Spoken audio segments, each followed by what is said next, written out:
இது ஃபர்ஸ்ட் மலேசியாவின் செய்திகள் உங்களுக்காக.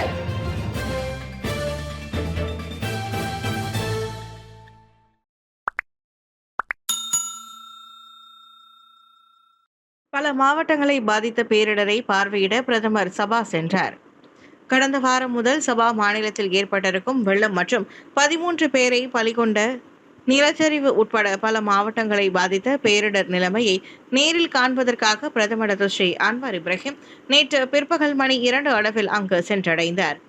மாநில முதலமைச்சர் ஸ்ரீ ஹாஜி ஜினோர், மாநில மற்றும் மத்திய அமைச்சர்கள் பிரதமரை வரவேற்றனர்.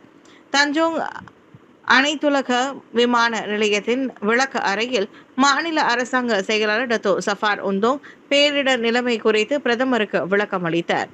பெனபாங் செயின்ட் பவுல் கொலாபேஸ் ஆரம்ப பள்ளியில் அமைக்கப்பட்டிருக்கும் தற்காலிக நிவாரண மையத்திற்கு வருகை மேற்கொள்வதற்கு முன்னர் பெனபாங் கவுண்ட்ரி ஹவுஸில் நிலச்சரிவு ஏற்பட்ட பகுதியை அன்வார் பார்வையிட்டார். பாதிக்கப்பட்டவர்கள் எதிர்கொள்ளும் பிரச்சினைகளை கேட்டறிய பெனபாங்கில் உள்ள கம்புங் சரபாங் தற்காலிக நிவாரண மையத்திற்கு அவர் வருகை அளித்தார். நேற்று மாலையில் கோலாலம்பூருக்கு திரும்புவதற்கு முன்னர் தமது பயணத்தின் இறுதியாக கோத்தகினபாலுவில் உள்ள ஆசிரியர் பயிற்சி கழகம் ஐபிஜி காயா வளாகத்தில் நிலச்சரிவு ஏற்பட்ட பகுதியையும் அவர் பார்வையிட்டார். மாய்கா பெரிகதான் நேஷனில் இணைவது குறித்து அகமது சாஹித் விக்னேஸ்வரனிடம் விளக்கம் பெறுவார். மாய்கா பெரிகதான் நேஷனில் இணைவது குறித்து அக்கட்சியின் தலைவர் தான் ஸ்ரீ எஸ். விக்னேஸ்வரனிடம் தாம் உடனடியாக விளக்கம் பெறவிருப்பதாக தேசிய முன்னணி தலைவர் டாக்டர் அகமது சாஹித் ஹமிதி தெரிவித்தார். கூடிய விரைவில் விக்னேஸ்வரனுடன் பேச்சுவார்த்தை நடத்தப்படும் என்று துணை பிரதமருமான சாஹித் ஹமிதி தெரிவித்தார். நான் அவரிடம் கேட்கிறேன் என்றார் அவர். நேற்று கோலாலம்பூரில் நடைபெற்ற தேவான் பஹாசா தான் புஸ்தகாவின் நிகழ்ச்சியில் கலந்து கொண்ட போது சாஹித் ஹமிதி அவ்வாறு குறிப்பிட்டார். முன்னதாக பெரிகத்தானுடன் மாய்காவுடன் இணைந்து செயல்படவோ அல்லது இணைவதற்கோ விக்னேஸ்வரன் திறந்த மனப்பான்மையை வெளிப்படுத்தியதாக ஊடகங்கள் செய்தி வெளியிட்டன. ஆனால் அது இன்னும் ஆரம்ப கட்டத்தில் உள்ளது என்றும் இன்னும் இறுதி செய்யப்படவில்லை என்றும் அவை கூறின. மலேசிய பாலஸ்தீனம் வாணிப ஒத்துழைப்பு, சில உணவுப் பொருட்களுக்கு வரி விலக்கு. பாலஸ்தீனிய வேளாண்மை மற்றும் உணவுப் பொருட்களில் சிலவற்றுக்கு வரியை விலக்க மலேசியா உடன்பட்டுள்ளது என்று முதலீடு, வாணிபம் மற்றும் தொழில் அமைச்சர் தெங்கு ஸ்ரீ சப்ருல் தெங்கு அப்துல் அசீஸ் தெரிவித்தார். பாலஸ்தீன நாட்டின் பொருளாதாரத்தை மீண்டும் எழச் செய்யும் சமூக பொருளாதார மீட்சிக்கான அடித்தளத்தை அமைக்கவும் மலேசியா உறுதியாக நிற்கிறது என்றும் அவர் குறிப்பிட்டார். இந்த புரிந்துணர்வு உடன்பாட்டின் MOU மூலம் வாணிபம், முதலீடு மற்றும் பொருளாதார முன்னேற்றத்தில் நெருங்கிய ஒத்துழைப்பை வளர்த்தெடுக்கவும் தனியார் துறைகளுக்கு இடையேயான கூட்டாண்மையை ஊக்குவிக்கவும் நடவடிக்கை எடுக்கப்படும் என்றும் கூறப்பட்டுள்ளது. மேலும் தொழில்துறை மண்டலங்கள், SMEக்கள் வலுப்படுத்துதல், ஹலால் சுற்றுலா, தொழில், ஆற்றல் மற்றும் டிஜிட்டல் பொருளாதாரத்தில் கூட்டாண்மை விரிவாக்கம் ஆகிய துறைகளில் பாலஸ்தீனத்தின் பொருளாதார மீட்சிக்கும் மலேசியா தொடர்ந்து பங்களிப்பு செய்யும் என்றும் விளக்கம் அளிக்கப்பட்டுள்ளது. இந்நிலையில் பாலஸ்தீனத்திலிருந்து இறக்குமதி செய்யப்படும் பேரிச்சம்பழம் போன்ற வேளாண்மை பொருட்களில் முதன்மை இடம் பெற்றுள்ளன எனவும் குறிப்பிடப்பட்டுள்ளது. மாய்கா பெரிகத்தானில் இணைகிறதா? நவம்பரில் அறிவிப்பு. சரவணன். தேசிய முன்னணியிலிருந்து விலகி பெரிகத்தான் நேஷனல் கூட்டணியில் மாய்கா இணையுமா இல்லையா என்பது வரும் நவம்பரில் தெரிய வரும். மாய்கா பொதுப்பேரவையில் அந்த இறுதி முடிவு எடுக்கப்படும் என கட்சி துணைத் தலைவர் ஸ்ரீ எம். சரவணன் தெரிவித்துள்ளார். பெரிகத்தானில் வந்து இணைக்குமாறு பாஸ் கட்சியும் பெர்சத்துவும் மாய்காவுக்கு அழைப்பு விடுத்துள்ளன. அழைப்புக்கு நன்றி. காரணம், மாய்காவின் சேவை இன்னமும் தேவை என்பதற்கான அடையாளமாக அந்த அழைப்பு விளங்குகிறது. ஆனால் கட்சியின் எதிர்காலம் குறித்து அந்த முக்கியமான முடிவை தாமோ அல்லது தேசிய தலைவர் தான் ஸ்ரீ எஸ். விக்னேஸ்வரனோ தனிச்சையாக எடுக்க முடியாது. அந்த அதிகாரம் தங்களுக்கு இல்லை என சரவணன் தெளிவுபடுத்தினார். பொது பேரவையில் தீர்மானம் தாக்கல் செய்து அதன் மீது மாய்கா பேராளர்கள் எடுக்கும் முடிவே இறுதியானது. சில மாநில மாய்கா தொடர்பு குழுக்கள் தேசிய முன்னணியிலிருந்து வெளியேற தீர்மானம் நிறைவேற்றி இருந்தாலும் பொது பேரவையின் முடிவே உச்சமானது என்றார் அவர்.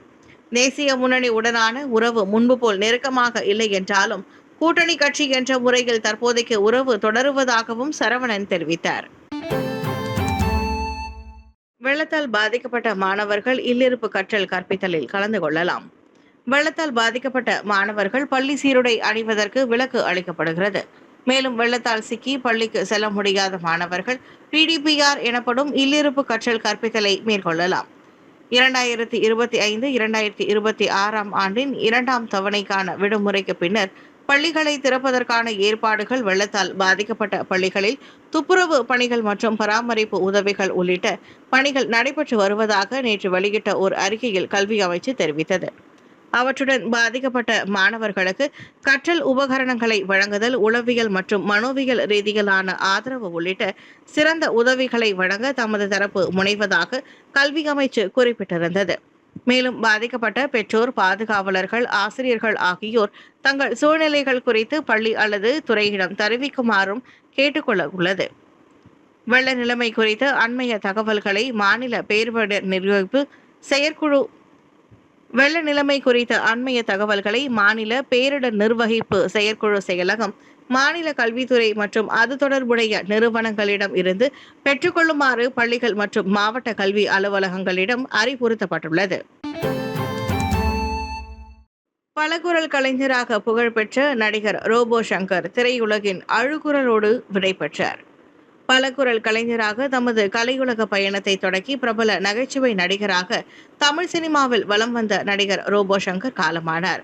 சில தினங்களுக்கு முன்னர் திடீரென ஏற்பட்ட உடல்நல கோளாறு காரணமாக மருத்துவமனையில் அனுமதிக்கப்பட்ட அவர் சிகிச்சை பலனின்றி தனது 46வது வயதில் இயற்கை எய்தினார்.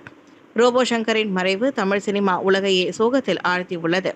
சென்னை வளசரவாக்கத்தில் வசித்து வந்த மதுரையை சேர்ந்த ரோபோ சங்கர் சில காலங்களுக்கு முன்னர் மஞ்சள் காமாலை நோயால் பாதிக்கப்பட்டு அதிலிருந்து மீண்டு வந்தார். இதையடுத்து திரைப்படங்களிலும் சின்னத்திரை நிகழ்ச்சிகளிலும் மீண்டும் பங்கேற்று வந்தார். இந்நிலையில் கடந்த சில தினங்களாக உணவு குழாய் மற்றும் சிறுநீரக பிரச்சனையால் பாதிக்கப்பட்ட அவர் பெருங்குடியில் உள்ள தனியார் மருத்துவமனையில் அனுமதிக்கப்பட்டு சிகிச்சை பலனின்றி உயிரிழந்தார்.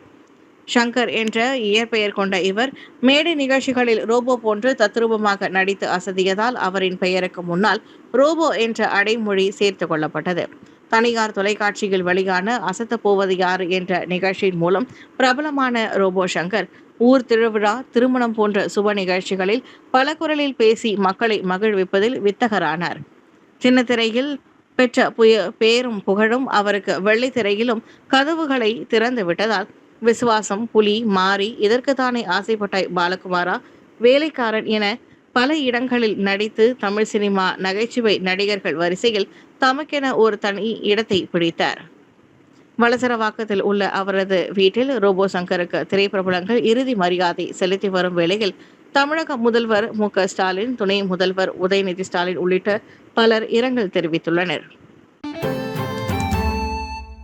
தமிழ் பள்ளி பராமரிப்பு திட்ட செயலாக்கம், கல்வி துணை அமைச்சருடன் ரமணன் சிறப்பு சந்திப்பு.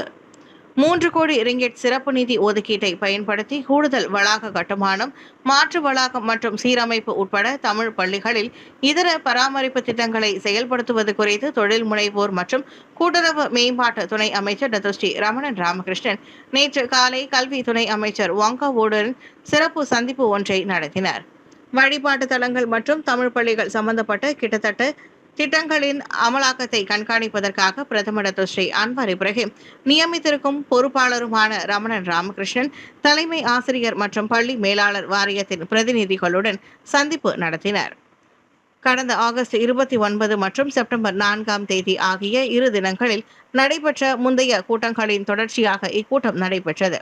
பள்ளி மேம்பாட்டிற்கான ஒவ்வொரு ஆலோசனை, தேவை மற்றும் முன்னுரிமையை நேரடியாகவும் வெளிப்படையாகவும் விவாதிக்கும் வகையில் இந்த அணுகுமுறை மேற்கொள்ளப்பட்டதாக ரமணன் கூறினார். இச்சந்திப்பில் கிளேபாங் தமிழ் பள்ளி, நார்த் ஹேமோக், குலாய் பசார் தோட்ட தமிழ் பள்ளி, ரினி தோட்ட தமிழ் பள்ளி ஆகிய 4 தமிழ் பள்ளிகளின் மேம்பாடுகள் குறித்து விவாதிக்கப்பட்டது.